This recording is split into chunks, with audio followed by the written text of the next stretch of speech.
फैजाबाद धरना केस के फैसले पर अमल दरामद क्यों नहीं हुआ? आखिर सब इतने डरे हुए क्यों हैं? लिख कर दें कि हमें हुक्म आया तो नजरसानी दरख्वास्त दायर कर दी।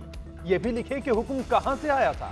मुल्क में जत्थे की ताकत की नफी नहीं हुई, जो हो जाए कहा जाता है मट्टी पाओ। कराची में 55 लोग मर गए, कोई एक्शन नहीं हुआ, क्या उस पर भी मट्टी पाओ? चीफ जस्टिस के फैजाबाद धरने से मुतल्लिक नजरसानी दरख्वास्तों पर रिमार्क्स। वफाकी हुकूमत, तहरीक इंसाफ और इलेक्शन कमीशन की दरख्वास्तें वापस लेने की इस्तदा। चीफ जस्टिस ने रिमार्क्स दिए, सबने मान लिया अदालत का फैसला दुरुस्त है, हमारा इम्तिहान पास हो गया, अब आपकी बारी है। अटॉर्नी जनरल साहब, ये सवाल क्यों नहीं उठाया कि नजरसानी दरख्वास्तें पहले क्यों ना लगी? ये कहना ठीक नहीं होता कि नई हुकूमत या पुरानी हुकूमत हुकूमत ही रहती है, पार्टी जो भी हो। आदम रिजवी मरहूम ने तो फैसला तस्लीम किया। जर्मनी में फासिज्म थी, उन्होंने तस्लीम कर लिया। पाकिस्तान में तो गलतियां भी तस्लीम नहीं की जाती। पाकिस्तान में वही चलता है कि हुक्म ऊपर से आया है, क्यों ना अटॉर्नी जनरल समेत सब पर जुर्माना किया जाए। मान लें कि इलेक्शन कमीशन को उस वक्त फर्द वाहिद के हवाले किया गया था। आज इलेक्शन कमीशन। सुप्रीम कोर्ट का फैजाबाद धरना, मुजाहिरीन से किया गया मुआहदा रिकॉर्ड पर लाने का हुक्म। अटॉर्नी जनरल की 2 महीने का वक्त देने की इस्तदा मुस्तरद। चीफ जस्टिस काजी फायज ईसा ने रिमार्क्स दिए कि फैजाबाद धरने के बाद कई और ऐसे ही वाकयात सामने आए। अगर उस वक्त फैसले पर अमल हो जाता तो बाद में संगीन वाकयात न होते। जिन साहब को बहुत जमहूरियत चाहिए थी, वो कनाडा से वापस क्यों नहीं आते? अदालत ने 27 अक्टूबर तक फ्रीकैन के वकला से तहरीरी जवाब तलब कर लिया। चीफ जस्टिस ने कहा कि हम अभी ये दरख्वास्तें निपटा नहीं रहे, आज सब फ्रीकैन मौजूद नहीं थे। फ्रीकैन को हाजिरी का एक और मौका दिया जाता है। अटॉर्नी जनरल और दीगर फ्रीकैन ने कहा कि फैसले पर अमल दरामद को रिकॉर्ड पर लाएंगे। यहाँ आप खामोश हैं और टीवी पर कहेंगे कि हमें सुना नहीं गया। कोई फरीक कुछ जमा कराना चाहता है तो आइंदा समात से पहले करा दे। 4 साल बाद समात हुई, मजीद वक्त देते हैं। केस लाइव नशर होगा या नहीं, इस पर कमेटी बनी है। अटॉर्नी जनरल ने कहा कि पहले वाली लाइव समात पाक भारत मैच से ज्यादा देखी गई। चीफ जस्टिस ने कहा तो रिव्यू में कहा हमारा हिस्सा कहाँ है? समात 1 नवंबर तक मुलतवी।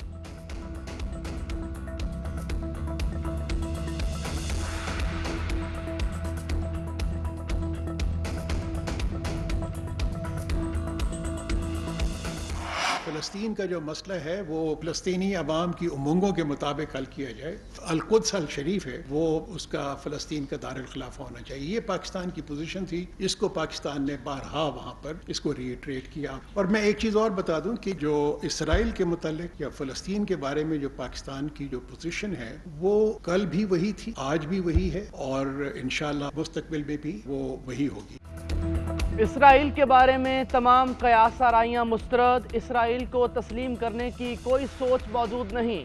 पाकिस्तान का मौक़िफ़ तब्दील नहीं होगा। निगरान वज़ीर ख़ारजा जलील अब्बास जिलानी का ऐलान। न्यूज़ कॉन्फ्रेंस में बोले, इसराइल के बारे में कुछ गौर नहीं हो रहा, हम किसी की तकलीद नहीं करते, फैसले सिर्फ़ और सिर्फ कौमी मफाद में होंगे।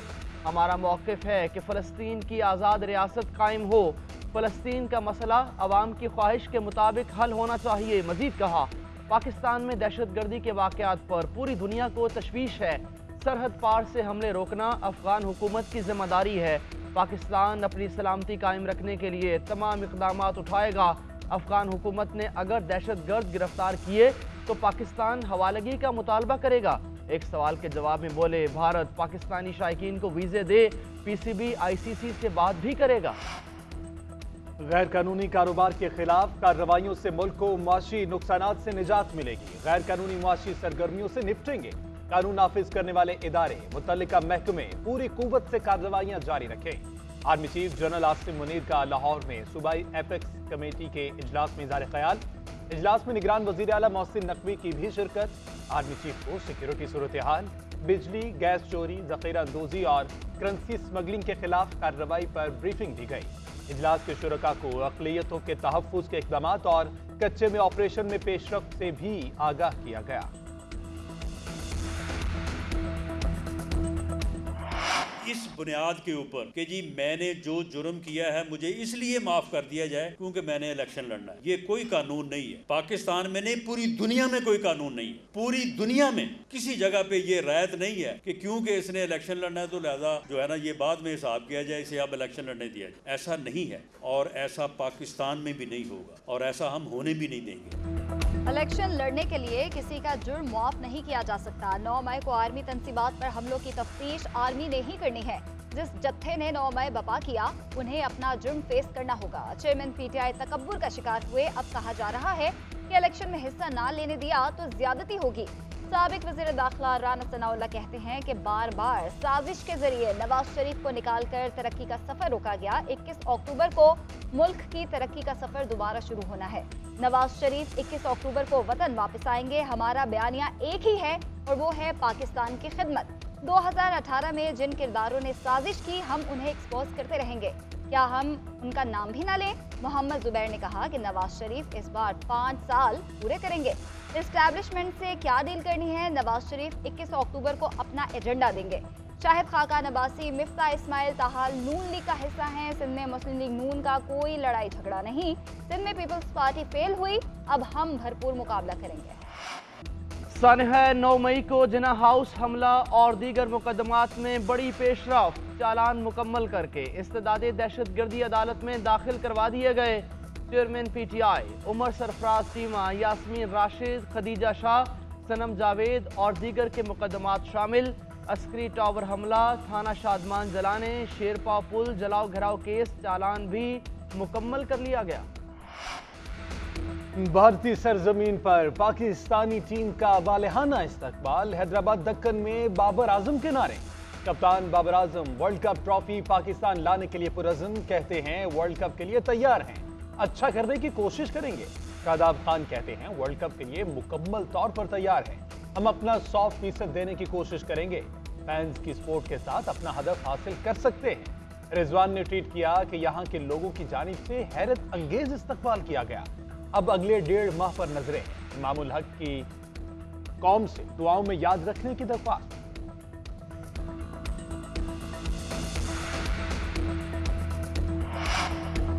शाहीनों ने पंजे तेज कर लिए। आईसीसी वर्ल्ड कप के लिए राजीव गांधी स्टेडियम में जमकर प्रैक्टिस की। बैटिंग, बॉलिंग और फील्डिंग की खामियां दूर करने के लिए भरपूर मशक की गई। वार्म अप और फील्डिंग समेत नेट सेशन में हिस्सा लिया। बाबर आजम, शाहीन शाह अफरीदी, हसन अली, हारिस रऊफ, सलमान अली आगा समेत दीगर खिलाड़ियों की शिरकत। कौमी टीम अपना पहला वार्म अप मैच कल न्यूजीलैंड के खिलाफ खेलेगी। इंजरी से छुटकारा पाने वाले केन विलियमसन का पाकिस्तान के खिलाफ वार्म अप मैच खेलने का इम्कान।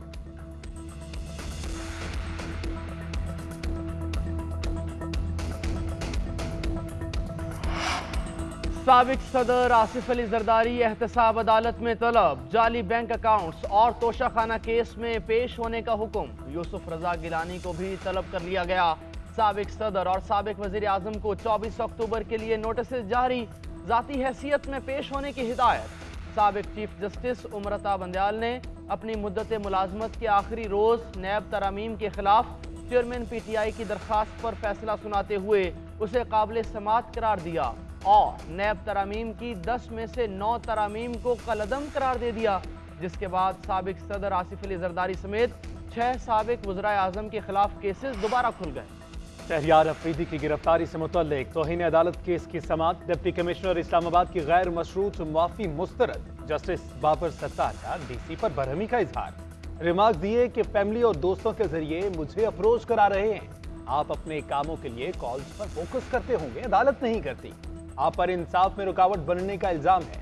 क्या एक और शो कॉज नोटिस जारी करूं? डिप्टी कमिश्नर ने मौके इख्तियार किया कि मैं हल्फ उठाकर कहता हूं, मैंने अप्रोच नहीं किया। जस्टिस बाबर सत्तार ने रिमार्क दिए कि डीसी साहब, आप आग से खेल रहे हैं। मैं केस सुन रहा हूं और ये मुझे कॉल करवा रहे हैं। आपका इस कंडक्ट के साथ माफी मांगने का कोई फायदा नहीं। हम कानून के मुताबिक केस सुनेंगे। पार्लियामेंट कानून साजी से अदालती फैसलों का असर खत्म कर सकती है। मफरूजे की बुनियाद पर कानून कलअदम करार नहीं दिया जा सकता। लामतनाही सवाबदीदी इख्तियार से निज़ाम तबाह होता है। हुकूमत ने प्रैक्टिस एंड प्रोसीजर एक्ट के हवाले से सुप्रीम कोर्ट के 5 सवालात का जवाब दे दिया। जवाब में कहा गया कि 8 रुकनी बेंच की जानिब से कानून का मुअत्तल करना गैर आईनी था। साबिक चीफ जस्टिस ने कानून मुअत्तल करके बेंच तश्कील करके फैसला दिया। आम कानून साजी से आर्टिकल 184/3 में अपील का हक दिया जा सकता है।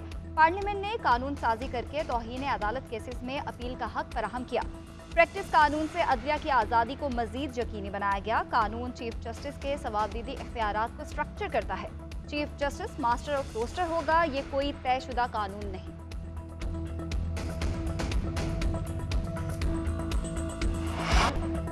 वेस्टर्न इंजेक्शन से मुतासरा मजीद 12 मरीज सामने आ गए। मरीजों की तादाद 80 हो गई। न्यू हॉस्पिटल में 20 मरीज जेर इलाज, ऑपरेशन कर दिए गए। सूबाई वजीर सेहत डॉक्टर जमाल नासिर का कहना है इंजेक्शन की रीपैकिंग में मुलविस अस्पताल के खिलाफ कार्रवाई शुरू कर दी गई। उधर वेस्टर्न इंजेक्शन से मुतालिक हुकूमती कमेटी की इंक्वायरी मुकम्मल। दवा के बजाय सिरिंज के जरिए इन्फेक्शन फैलने जाने का खदशा। इंपोर्टेड इंजेक्शन में भी इन्फेक्शन होने का इंकशाफ। रिपोर्ट के मुताबिक सिरिंज और डिस्पेंसिंग के अमल के दौरान इन्फेक्शन फैला। इंजेक्शन बनाते वक्त या सिरिंज में पहले से मौजूद जरासीम इन्फेक्शन का बाइस बने।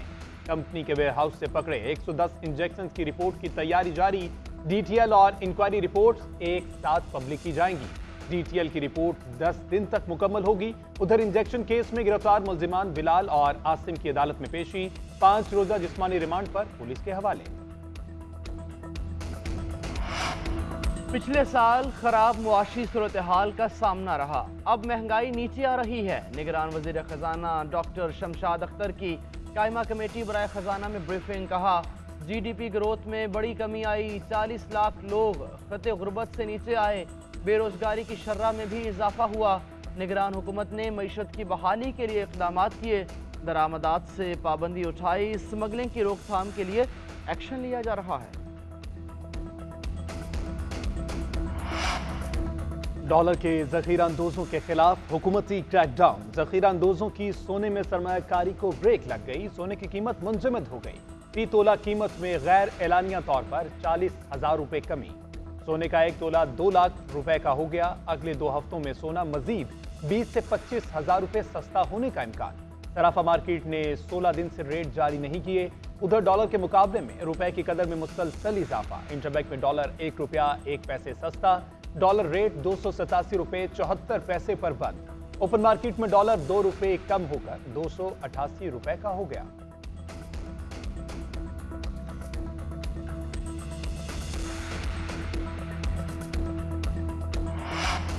रुपया दुनिया भर में बेहतर कारकर्दगी दिखाने वाले करेंसी बनने के लिए तैयार। ब्लूमबर्ग की रिपोर्ट में कहा गया कि हुकूमती क्रैकडाउन से रुपए की कदर में बड़ा इजाफा हुआ। डॉलर के गैर कानूनी कारोबार पर शिकंजा सख्त किया गया। रवा महीने डॉलर के मुकाबले में रुपए की कदर में 6% इजाफा हुआ। रुपया दुनिया भर में मजबूत करेंसी के तौर पर उभर रहा है।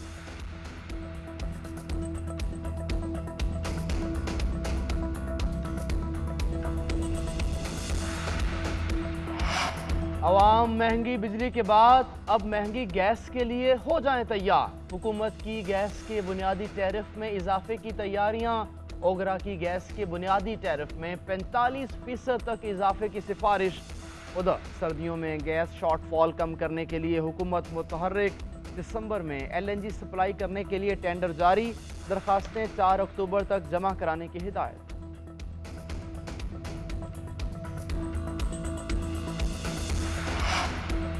चीफ जस्टिस काजी फाइज ईसा की ज़ेर सदारत इजलास। अटॉर्नी जनरल और 4 सूबों के एडवोकेट जनरल्स, प्रोसिक्यूटर्स की शिरकत। सरकारी वकला को मुकदमात में तैयारी करके पेश होने पर इत्तेफाक। ज़ेर इल्तवा मुकदमात के हल पर भी गौर किया गया।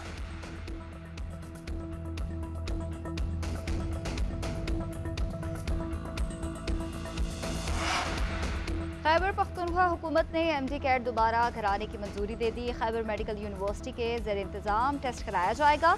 Secretary higher education Arshad Khan कहते हैं कि MD कैट मनसूख कर दिया गया है। नया टेस्ट KMU के ज़ेर इंतज़ाम होगा।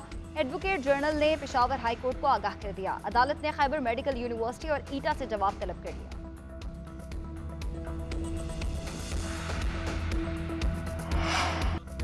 मुल्क भर में जश्न ईद मिलादुन नबी सल्लल्लाहु अलैहि वसल्लम की तैयारियां उरूज पर। गलियां बाजार सज गए। हर सू दरूद सलाम की सदाएं। मस्जिद नबवी के खूबसूरत मॉडल्स तैयार। मसाजिद, इमारतों और शाहराहों को भी सजा दिया गया।